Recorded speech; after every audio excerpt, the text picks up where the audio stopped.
We're still here at the Moat side after an absolutely fantastic afternoon's football. Merstham ran out 4-2 winners over league leaders Beckenham Town. A fabulous result, and some have said it has been coming. I've been joined by one of the masterminds, manager Jamie Decruz. Jamie, what did you say to the boys in the dressing room after the end of that one? You guys must be absolutely buzzing.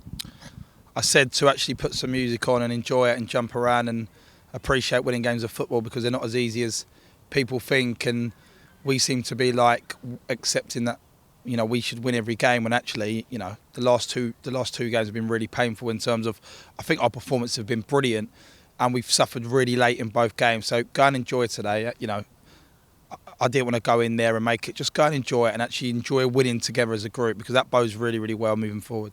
Without jumping too far ahead into the game, but when they made it 3-2, was your heart in your mouth a little bit thinking, oh, not again? Genuinely, I thought we'd win today. I thought we were really, really organising what we wanted to do. We trained well. We had a really, really good structure to what we wanted to do and how we thought we could best hurt them. We were really, really disappointed when we played at their place. It was probably my most hurtful game this season in terms of we just didn't apply ourselves at all. So we were keen on making amends, and we wanted a little bit of revenge in terms of, we always have good games against Beckenham, but we always want to make sure actually no team does the double over us. So I think we were up for the game, and I think that helped. We also, of course, rose to the fact that they're 7 in 7, so they're clearly a good team. They've got a good way of playing. They've got good players. So yeah, it was just a case for me today of even at 3-2, finding a way of getting through. And I think we scored our goals at the right time, but we could have been 3-4-0 up before they scored the first. Yeah. We should have been. So I don't want to deflate the lads. We've just got to make sure we're putting games to bed early doors, because we're more than capable of doing it. Yeah, absolutely. I thought we flew out the blocks. Obviously got the 2 early goals, which put us into pole position. Did you sort of tell the boys to come out on the front foot that early? Was that part of the game plan?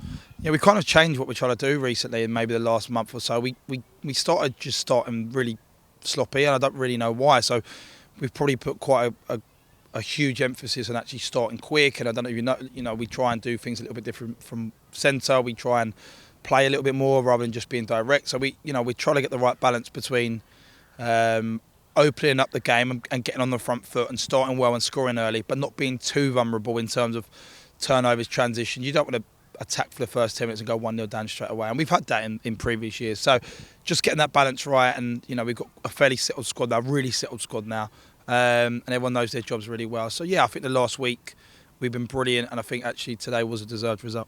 Was it okay so also as well that everything sort of clicked into place? Because to a man from Tulfs at the back who made several great saves, all the way up to Corey who ran himself into the ground, everyone put a shift in, didn't they? And I think to beat the best side, you've got to. You can't have 8 or 9 good players and a couple off it, because those individual moments, those little lapses of concentrations or lack of details are what can cost you in football. And that has cost us the last week. Maybe not players not playing brilliantly, but actually those little lapses. I mean, Sheppy, we were brilliant. We were 2-0 up again. We were fantastic. And then our naivety towards the end of wanting to win the game, and maybe not accepting that games can sometimes not go the way you wish for them to go to. But we're learning still, and we're always learning. But you are always learning. I think it's nice to see that we've actually gone and scored 3-4 goals and won a game, because we seem to want to do things the hard way. Yeah, absolutely. I mean, I take your point. There was 7 minutes of added time, and there was a lot of taking the ball into the corner. So maybe that just shows that it's a learning curve all the time. But the boys really put that into practice today. And the thing is, we've got a team full of good football players, like lads who want to play football. So teaching them or trying to encourage them a little bit of another side. I mean, I'm not changing the wheel. Non-league football's football, and you've got to have different ways of winning games of football, and there's different moments, and you can't be pretty throughout. So just getting the lads to realise that winning games is hard, and managing moments and situations, and even going, like you said, 3-2 is like, this can't happen again. And I didn't think it would, but you never know, do you? But I thought overall we managed the game brilliantly, and everyone stuck to their task really well. Yeah, Sam King popped up with 2 absolutely quality strikes today. Just a word on his injury. How's he doing? I think he's okay. Yeah, he'll be all right, Kingy. I think on the back of scoring those 2 worldies, he's not going to not want to play next week. And to be fair to Kingy, he's been brilliant the last 2 months. I think with Kingy, he got a little bit down because he kind of played, got injured.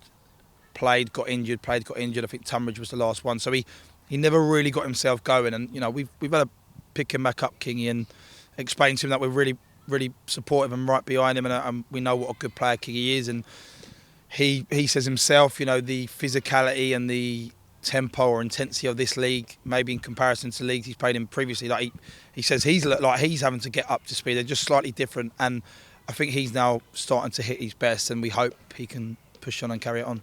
2 more home games here this month, plus a trip to Littlehampton sandwiched in between. It's a good time to be a Merstham supporter, isn't it? Because there's plenty of goals, etc. But also results like today make it even more worthwhile. I think we must be one of the funnest clubs out there. I just think it's crazy down here, isn't it? Like there's goals, there's highs, there's of course lows, but I think it is genuinely one of the best places to be, and I love coming in.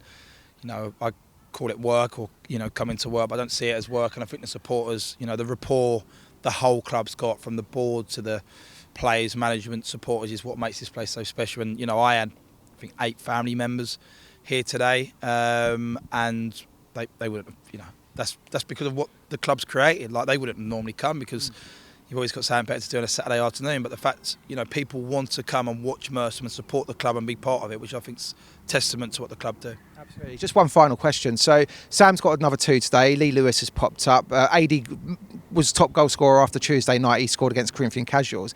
Shall we start a little sweepstake or a book on like who's going to end up top goal scorer? Because you've got like Charlie's now got 6 after the penalty. You know, Corey's up there now. It's hard to pick, isn't it? And I said this, it's brilliant having so many goals from multiple sources. I think you could have I wouldn't turn down a 25 goal a season striker, and to be fair to Corey, he's been unbelievable the last couple of weeks and probably not got the goals his play actually deserves. But what he has done is brought everyone else in, and you got, you know, Finn, who's itching for his first goal and he can't do any more. He's won penalties, he's assisted. Yeah. That will come. You got Olu, who started the season amazing. He's got to get. So I like the fact that others are willing to take on the baton and actually go, do you know what, like, we want to be a team. Our centre-half didn't score today. We want to be a team where goals are coming from everyone.